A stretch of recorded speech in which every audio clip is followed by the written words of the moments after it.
27واں پارہ ہے سورۃ الحدید، آیت نمبر 20۔ اعوذ باللہ من الشیطان الرجیم، بسم اللہ الرحمن الرحیم۔ اعلموا انما الحیاة الدنیا لعب ولہو وزینۃ وتفاخر بینکم وتکاثر فی الاموال والأولاد۔ صدق اللہ العظیم۔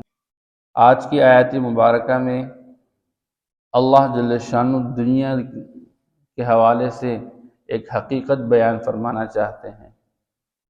انسان دنیا کے اندر خرچ نہیں کرنا چاہتا، کیوں؟ تاکہ میں پیسہ جمع کر لوں، میں اپنی اولاد کو اچھی حالت میں چھوڑ دوں۔ اللہ فرماتے ہیں یہ دنیاوی زندگی جس کی وجہ سے انسان کا دل آخرت سے غافل ہو گیا ہے، اللہ سے غافل ہو گیا ہے، اس کی حقیقت یہ ہے اعلموا انما الحیاۃ الدنیا لعب ولہو۔ دنیا عربی زبان کا لفظ ہے، اور دنیا کا اپنا جو معنی ہے وہ قریب ہے، کہ یہ آخرت کے مقابلے میں قریبی، اس لیے اس کو دنیا کہتے ہیں۔ اور دنیا عربی زبان کے اندر اس کا دوسرا معنی ہے گھٹیا اور خسیس، تو یہ دنیا آخرت کے مقابلے میں گھٹیا ہے۔ اس لیے جب قرآن میں کہا جاتا ہے الحیات الدنیا، تو مراد اس سے قریبی زندگی یا گھٹیا زندگی۔ تو اللہ فرماتے تم اس بات کا یقین رکھو کہ یہ دنیاوی زندگی یہ صرف کھیل کود اور تماشا ہے۔ جس طرح کھیل کے میدان میں کھیل لگ جائے اور اس کے بعد تھوڑی دیر بعد کھیل ختم ہو جائے، وہ میدان خالی رہ جاتا ہے، کسی کو اندازہ ہی نہیں ہوتا کہ یہاں پر اس طرح کا کھیل کھیلا جا رہا تھا اور اتنے تماشائی آئے ہوئے تھے۔ ایسے ہی دنیا کے اندر انسان آ جاتا ہے اور چند دن کی زندگی گزار لیتا ہے اور پھر دنیا سے چلا جاتا ہے، کسی کو پتہ ہی نہیں چلتا کہ فلاں صاحب دنیا کے اندر رہ چکے تھے۔ اتنے بڑے بڑے لوگ دنیا کے اندر آئے، دنیا کے اعتبار سے زور قوت اور طاقت والے ہر قسم کے ظالم اور جابر بھی آئے، اور عادل اور انصاف کرنے والے بھی آئے، وہ بھی دنیا سے چلے گئے۔ یہ بھی دنیا، اب کسی کو پتہ ہی نہیں کس طرح کے لوگ دنیا کے اندر وقت گزار چکے تھے۔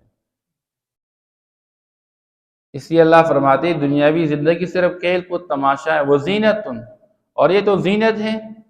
دنیا میں انسان لگا رہتا ہے میں اچھی شکل والا، اچھے کپڑوں والا، اچھے کھانوں والا، اچھی سواری والا، اچھے رہائش والا بن جاؤ۔ اور فرمایا تفاخر بینکم، دنیاوی زندگی تمہارا ایک دوسرے پر فخر کرنے کا بس ایک ذریعہ ہے۔ ایک کہتا ہے میں اعلیٰ خاندان والا، وہ کہتا ہے میں اعلیٰ خاندان والا، یہ کہتا ہے میں اعلیٰ نسل والا، وہ کہتا ہے میں اعلیٰ نسل والا، یہ کہتا ہے میں زیادہ مال والا، وہ کہتا ہے میں زیادہ مال والا، یہ کہتا ہے میرے افراد زیادہ، وہ کہتے ہیں میرے افراد زیادہ، یہ کہتے ہیں میری پارٹی سب سے بڑی، وہ کہتے ہیں میری پارٹی سب سے بڑی۔ بس اسی بات میں ساری زندگی گزر جا رہی ہے۔ وَتَكَاثُرٌ بَيْنَكُمْ فِي الْأَمْوَالِ وَالْأَوْلَادِ، اور یہ انسان دنیا کے اندر جو زندگی گزارا ہے تو دنیاوی زندگی بس صرف مال اور اولاد کو بڑھا کر ایک دوسرے پر فخر کرنا ہے۔ بس دنیا کے اندر صرف مال اور اولاد کی زیادتی مطلوب اور مقصود ہے، اور دنیا کی کوئی حقیقت نہیں ہے۔ اس لیے علماء فرماتے ہیں، مفسرین لکھتے ہیں، اللہ جل شان یہاں پر یہ جو الفاظ ذکر کیے ہیں تو یہ ایسی کوئی اتفاقی بات نہیں ہے، یہ انسان کی زندگی کے 3 ادوار کی طرف اشارہ کیا جا رہا ہے۔ پہلا دور انسان کے بچپن کا ہوتا ہے اور یہ کھیل کود کا ہوا کرتا ہے۔ تو لعب و لہو، انسان دنیاوی کھیل کود، یہ انسان کی بچپن کی زندگی کی طرف اشارہ کیا جاتا ہے کہ بچپن میں کھیل کود ہوا کرتا ہے۔ وزینۃ و تفاخر بینکم، یہ انسان کی جوانی کی طرف اشارہ کیا جا رہا ہے۔ جب بندہ جوان بن جاتا ہے تو بس 24 گھنٹے یہ فیس واش کی طرف لگا رہتا ہے، ہیئر آئل کی طرف لگا رہتا ہے، مختلف قسم کے کریم اور پاؤڈر کی طرف لگا رہتا ہے کہ میں کس طرح زیادہ سے زیادہ حسین بن جاؤں، اچھے سے اچھا بن جاؤں۔ بس 24 گھنٹے اسی سوچ میں لگا رہتا ہے۔ اور جب یہ بڑھاپے کی طرف جاتا ہے، اس کو یہ ٹینشن ہوتی ہے کہ میں پیسہ سب سے زیادہ جمع کر کے چھوڑ جاؤں، میری اولاد سب سے زیادہ چھوڑ کے میں چلا جاؤں دنیا سے۔ آخر میں بس اس کو سب کچھ سمیٹنے کی، جمع کرنے کی اور بڑھانے کی فکر ہو جاتی ہے۔ اسے فرمائے یہ 3 بنیادی چیزیں ہیں، اس کے ذرا اس کی کوئی اور حقیقت نہیں ہے۔ کمثل غیث اعجب الکفار نباتہ، اللہ اکبر۔ اللہ مثال کے ساتھ بات سمجھاتے ہیں۔ زمیندار محنت کر لیتا ہے، بیج ڈال دیتا ہے، پانی دیتا ہے، گندی قسم کی بھٹیاں وہ ہٹا لیتا ہے، اپنی کھیتی کی حفاظت کرتا رہتا ہے، اور جب اس کی محنت کام آ جائے اور پودا لگ جائے تو یہ بڑا خوش ہو جاتا ہے کہ چلو میری کھیتی تیار ہو رہی ہے۔ لیکن وہ جب دیکھ لیتا ہے تو چند دنوں کے بعد وہ خشک ہو جاتا ہے، پھر اس پہ زردی آ جاتی ہے، اس کے بعد وہ چورا چورا ہو جاتا ہے، بات ختم ہو جاتی ہے۔ یہی دنیاوی زندگی ہے کہ دنیا میں انسانوں کا بیج ڈال دیا جاتا ہے، اور بیج ڈالنے والا دیکھ لیتا ہے کہ میرا بیج ہے اس کا پودا نکل رہا ہے، بڑا خوش ہوا کرتا ہے، اور پودا نکلنے کے بعد چند دن گزرنے کے بعد وہی انسان پھر خشک ہو جاتا ہے اور یہ زرد پڑ جاتا ہے۔ پہلے بچپن میں والدین کا محتاج ہوا کرتا ہے، پھر جب تھوڑا سا بڑا ہو جاتا ہے اور یہ اپنی جوانی میں آ جاتا ہے، اور اس کے بعد پھر یہ بڑھاپے کی طرف چلا جاتا ہے، پھر دوسرا اس کو اٹھاتا ہے، پھر دوسرا اس کو چلاتا ہے، پھر دوسرا اس کو کھلاتا رہتا ہے، اور منہ سے لعاب نکلتے رہتے ہیں، اور پھر رنگ پیلا پڑ کے آخرکار موت کا شکار ہو کے دنیا سے چلا جاتا ہے۔ بس یہی دنیاوی زندگی اور کچھ بھی نہیں ہے۔ کمثل غیث، بارش کی طرح، اعجب الکفار نباتہ، کہ اس کا پودا، اس کا سبزہ وہ خوش کر لیتا ہے زمیندار کو۔ یہاں زمیندار کو کفار کہا گیا۔ کسان بھی اس لیے کافر کہتے ہیں اس کو کہ کافر بھی حق کو چھپانے والا ہوا کرتا ہے، اور زمیندار بھی بیج کو زمین کے اندر چھپانے والا ہوتا ہے، تو زمیندار کو بھی کافر کہتے ہیں۔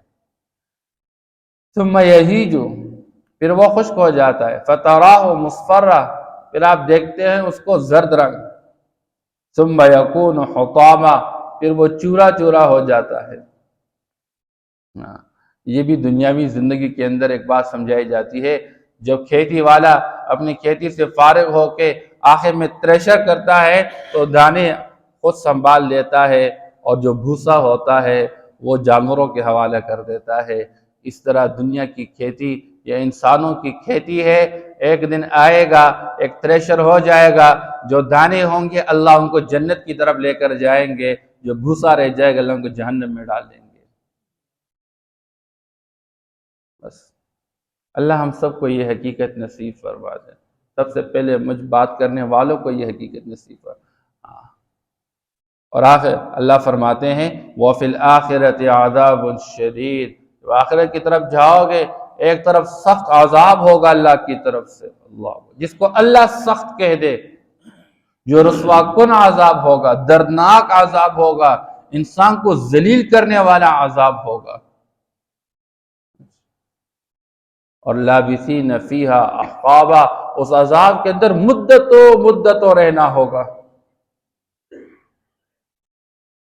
اور دوسری طرف اللہ فرماتے ہیں وَمَغْفِرَةٌ مِّنَ اللَّهِ وَرِضْوَانٌ، اور اللہ کی طرف سے بخشش کا اعلان ہوگا اور رضا کا اعلان ہوگا۔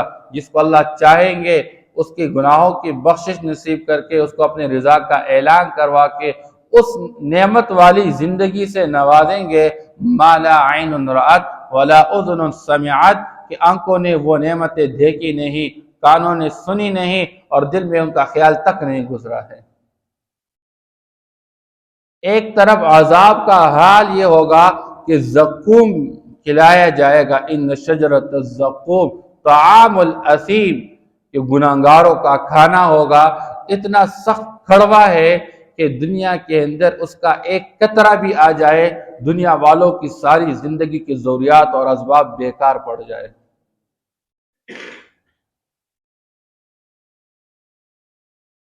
اور دوسری طرف وہ جو مبارک نعمتوں والی زندگی، وہاں کی حوروں کا دوپٹہ، اس کا صرف ایک سرہ بھی دنیا کے اندر آ جائے، نمودار ہو جائے، تو مشرق سے لے کر مغرب تک سارا روشن ہو جائے۔ اس لیے فرمایا الایمان بین الخوف والرجاء، ایمان خوف اور امید کے درمیان ایک کیفیت کا نام ہے۔ ایک طرف بندہ ڈرتا رہے، اللہ کو کسی کی کوئی نماز نہیں چاہیے، اللہ تو کسی کی نمازوں کے محتاج نہیں ہے، کسی کے روزوں کے محتاج نہیں ہے، کسی کے حج کے محتاج نہیں ہے۔ بندہ نمازیں پڑھتا ہے، روزے رکھتا ہے، حج کرتا ہے، اللہ پر احسان تو نہیں، اپنے لیے کرتا رہتا ہے۔ ساری زندگی کے نیک اعمال اللہ ایک طرف رکھ دے۔ امام بخاری رحمہ اللہ نے ایک بندے کا حال نقل کیا ہے، آپ صلی اللہ علیہ وسلم کا زمانہ ہے، میدان جنگ میں لوگ چل رہے ہیں، اور ایک شخص مسلمانوں کے صف میں کھڑا ہو کر تیزی کے ساتھ کافروں کے سر کاٹ رہا ہے، لیکن آپ صلی اللہ تعالی وسلم فرماتے ہیں انہ من اہل النار، یہ جہنمی بندہ ہے۔ صحابی فرماتے ہیں میں حیران ہوں، بندہ اتنی تیزی کے ساتھ کافروں کا سر کاٹ رہا ہے اور آپ صلی اللہ علیہ وسلم فرماتے ہیں یہ جہنمی ہے۔ میں چل پڑا۔ وہ بندہ آگے جا رہا ہے، چلتے چلتے ایک جگہ اس کو ایک زخم لگ گیا، اور اس زخم کو برداشت نہ کر سکا اور اپنی تلوار سے اپنے آپ کو خود کاٹ چکا، خودکشی کر لی۔ اس لیے انجام وہ تو خاتمے کے اعتبار سے ہیں۔ کس کا خاتمہ؟ ساری زندگی نمازیں پڑھنے والا اور پتہ نہیں موت کفر کی حالت میں آ جائے، اللہ حفاظت فرما دے، اور ساری زندگی کافر رہا، ایک لمحے کے لیے موت سے پہلے اللہ اس کو کلمہ کی دولت سے نواز چکے، ساری زندگی کا کوئی حساب نہیں ہوگا۔ اسے مولانا اشرف علی تھانوی رحمہ اللہ فرماتے ہیں دنیا کے اندر حال کے اعتبار سے ہر مسلمان کو اپنے سے بہتر سمجھو، پتہ نہیں کس مسلمان کا کون سا عمل اللہ کو پیارا لگ جائے۔ اگر انسان ساری زندگی عبادتیں کرتا رہتا ہے، اچھے اعمال، لیکن دل میں معمولی تکبر آ گیا، میں یہ کرتا ہوں، یہ تو کچھ بھی نہیں کرتا، یہ تو یہ بھی نہیں کرتا، یہ نہیں کرتا، نہیں۔ اور مستقبل کے اعتبار سے فرمایا ہر کافر کو اپنے سے بہتر سمجھو، شاید کسی کافر اس کی موت اسلام پر واقع ہو جائے اور وہ جنت میں چلا جائے، اور تم مسلمان رہ کے زندگی گزار چکے ہو، لیکن تم نے ریا اور دکھلاوا کیا ہوا ہو، تم نے کسی معمولی اس طرح کا ایک عمل کیا ہو، کوئی بات تمہاری زبان سے نکلی ہوئی ہو کہ تو جنت کے قریب، تو جہنم کا مستحق بن جاتا ہے۔ اس لیے ایک طرف خوف بھی ہو، ڈرنا بھی ہو، کہیں ایسا نہ ہو کہ میرے سارے اعمال ضائع ہو جائے، ساری زندگی کی نمازیں ضائع ہو جائیں، اور دوسری طرف امید بھی ہو کہ جس اللہ نے ہمیں دنیا کے اندر مسلمان رکھا، نمازوں کی توفیق دی، اعمال کی توفیق، انشاءاللہ وہی اللہ ہماری بخشش بھی نصیب فرمائیں گے۔ وَمَا الْحَيَاةُ الدُّنْيَا إِلَّا مَتَاعُ الْغُرُورِ، اور یاد رکھے دنیاوی زندگی یہ دھوکے کا سامان ہے۔ ساری زندگی بندہ اپنے آپ کو تکا کپا کے 5-10 مرلے پلاٹ خرید کے اور ساری پونجی ایک گھر بنانے پہ لگا لیتا ہے، لیکن چند دنوں کے بعد اسی گھر کو چھوڑ کے خالی ہاتھ نکل جاتا ہے۔ اپنے بچے اٹھا کے نکال دیتے ہیں، اپنی بیوی کہتی ہے اس کو باہر نکال دے بھائی، اپنے بھائی اٹھا کے باہر نکال دیتے ہیں خالی ہاتھ۔ یہ دھوکہ نہیں ہے؟ کتنا بڑا دھوکہ ہے۔ انسان سمجھتا ہے میرا مال میرا مال میرا مال، حالانکہ وہ دوسروں کے لیے جمع کرتا رہتا ہے۔ ما عندکم ینفد وما عند اللہ باق، اس اللہ فرماتے یہ دھوکے کا سامان ہے، اس پر دھوکہ نہیں کرنا ہے۔ زین للناس حب الشہوات من النساء والبنین والقناطیر المقنطرہ من الذهب والفضہ والخیل المسومہ والانعام والحرث ذالک متاع الحیات الدنیا۔ انسان سمجھتا ہے میری زندگی کا جوڑا میری بیوی بیوی بیوی، صبح شام اس کے ہر ڈیمانڈ کو پورا کرنے میں لگا رہتا ہے، اور جب اس کا روح پرواز کر جائے پھر قریب آنے کے لیے بھی تیار نہیں ہوتی ہے۔ ہاں، اور پھر چند دنوں بعد جب اس کی عدت پوری ہو جاتی ہے کسی اور کی تلاش میں لگ جاتی ہے، بھول جاتی ہے اولاد اولاد اولاد، اور جب روح نکل جائے پھر اتنا بھی نہیں کر سکتی اولاد کے اس کے کپڑے اتار کے اس کو غسل تو دے دے، کفن تو دے دے۔ یہ بھی نہیں کر سکتی۔ ساری زندگی اپنے آپ کو تکایا کپایا اولاد کے لیے، اور پھر اولاد اتنی خدمت کے قابل بھی نہیں ہے، اور چند دن گزرنے کے بعد پھر آپس میں لڑائیاں شروع ہو جاتی ہے۔ ایک کہتا ہے میرے ابو نے یہ میرے لیے چھوڑا، دوسرا کہتے ہیں میرے لیے چھوڑا ہوا ہے۔ ابو کے لیے کیا کیا؟ کچھ نہیں کیا، اس کے لیے دو ہاتھ اٹھا کے دعا مانگنے کی توفیق بھی نہیں ملتی ہے۔ دھوکہ ہے، بہت بڑا دھوکہ ہے۔ سونے اور چاندی اور جواہرات کو جمع کرنے میں انسان لگا رہتا ہے، اپنی جوانی کھو بیٹھتا ہے اور اپنے بدن کی ساری صلاحیتوں کو لگا لیتا ہے، لیکن جب موت آ جائے تو سب کچھ یہاں پر چھوڑ کے خالی ہاتھ چلا جاتا ہے۔ جائیدادیں اور مویشیاں، یہ ساری اللہ نے قرآن میں بیان فرمائی ہے، ذالک متاع الحیات الدنیا، اللہ فرماتے ہیں یہ صرف دنیاوی زندگی کا ساز و سامان ہے اور کچھ بھی نہیں ہے۔ اس لیے دھوکے کی زندگی سے اپنے آپ کو، یا ایھا الناس ان وعد اللہ حق، اے دنیا کے انسانوں، اللہ کا وعدہ حق ہے، فلا تغرنکم الحیات الدنیا، یہ گھٹیا زندگی کبھی تمہیں دھوکے میں نہ ڈالے۔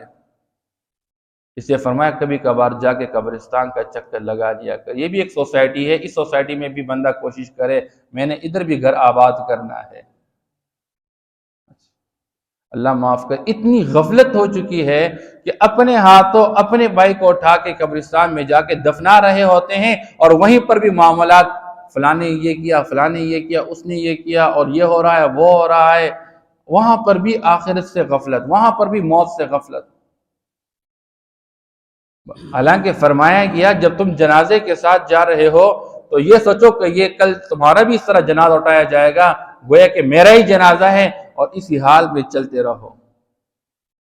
بلکہ آپ صلی اللہ علیہ وسلم فرمایا موتوا قبل ان تموتوا، موت سے پہلے پہلے اپنے آپ کو موت کے گھاٹ اتار دو، یعنی خواہشات کو چھوڑ ڈالو۔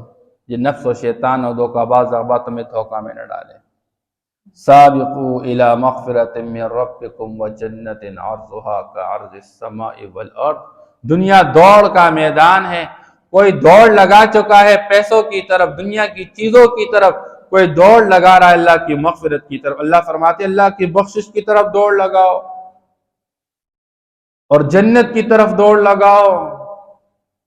وہ جنت، اللہ اکبر، آپ صلی اللہ علیہ وسلم فرماتے ہیں لموضع صوت فی الجنت خیر من الدنیا وما فیہا، یہ پوری دنیا، یہ پورا اسلام آباد اور پورا پاکستان اور ہندوستان اور انگلستان اور عربستان، پوری دنیا کو ملا کے اس کے مقابلے میں جنت میں ایک کوڑے کے برابر بھی کسی کو جگہ مل جائے، اس پوری دنیا سے وہ بہتر ہے،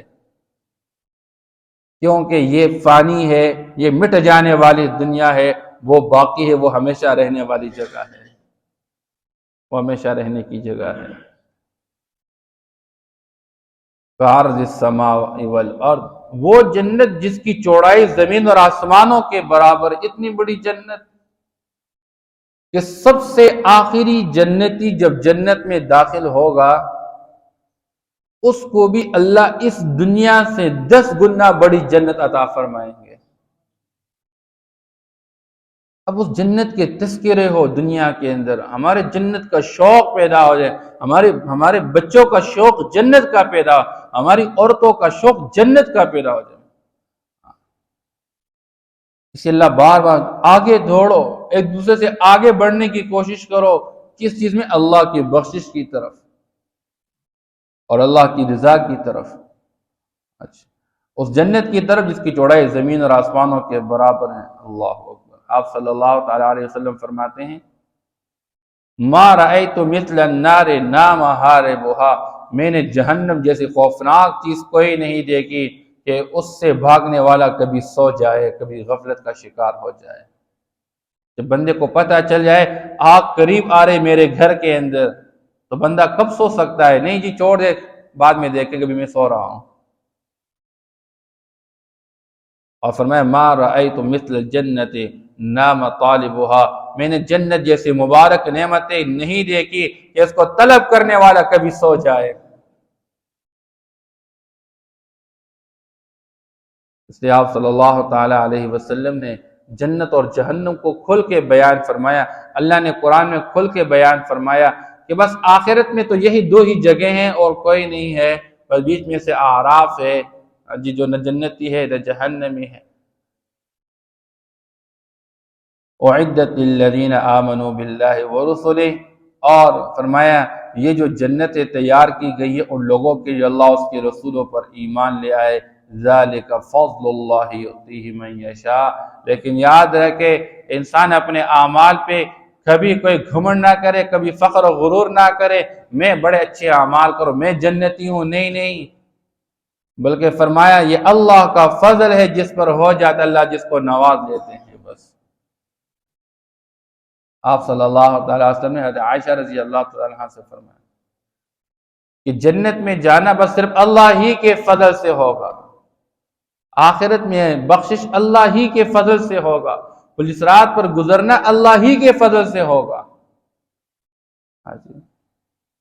حضرت عائشہ رضی اللہ تعالیٰ عنہ حضور پاک صلی اللہ علیہ وسلم سے فرما رہی ہے اللہ کے رسول آپ بھی؟ فرمایا ہاں میں بھی. جس پر اللہ کا فضل ہو گیا بس وہ کامیاب ہو گیا. اس لیے اللہ سے اللہ کا فضل مانگنا چاہیے.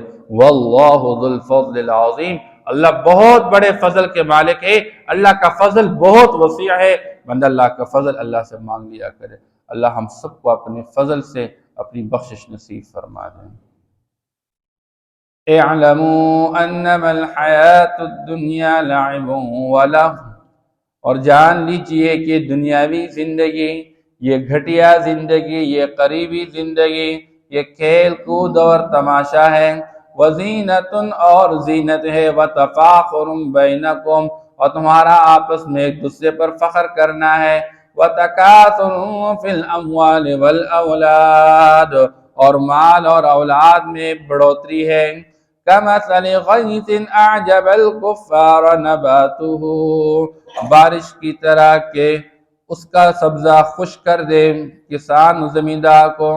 ثم یہیج، پھر وہ خشک ہو جائے. فتراہ مصفرا، پھر آپ اس کو دیکھتے ہیں زرد رنگ میں. ثم یکون حطاما، پھر وہ بن جاتا ہے چورا چورا، ریزہ ریزہ. وفی الآخرۃ عذاب شدید ومغفرۃ من اللہ ورضوان، اور آخرت میں سخت عذاب ہوگا اور اللہ کی طرف سے بخشش کا اعلان اور رضا کا اعلان ہوگا. وَمَا الْحَيَاةُ الدُّنْيَا إِلَّا مَتَاعُ الْغُرُورِ، اور دنیاوی زندگی نہیں ہے مگر دھوکے کا سامان. سابقوا إِلَى مَغْفِرَةٍ مِّن رَّبِّكُمْ، اور تم ایک دوسرے سے آگے بڑھو اپنے رب کی بخشش کی طرف. وَجَنَّةٍ عَرْضُهَا كَعَرْضِ السَّمَاءِ وَالْأَرْضِ، اور اس جنت کی طرف جس کی چوڑائی زمین اور آسمانوں کی چوڑائی کے برابر ہے. اعدت للذین آمنوا باللہ ورسلہ، جو تیار کی گئی ہیں ان لوگوں کے لیے جو اللہ پر ایمان لائے اور اس کے رسولوں پر. ذالک فضل اللہ یؤتیہ من یشاء، اور یہ اللہ کا فضل ہوتا ہے جس کو چاہ لیتا ہے اس کو عطا فرماتے ہیں. واللہ ذو الفضل العظیم، اور اللہ بہت بڑے فضل والے ہیں. صدق اللہ العظیم.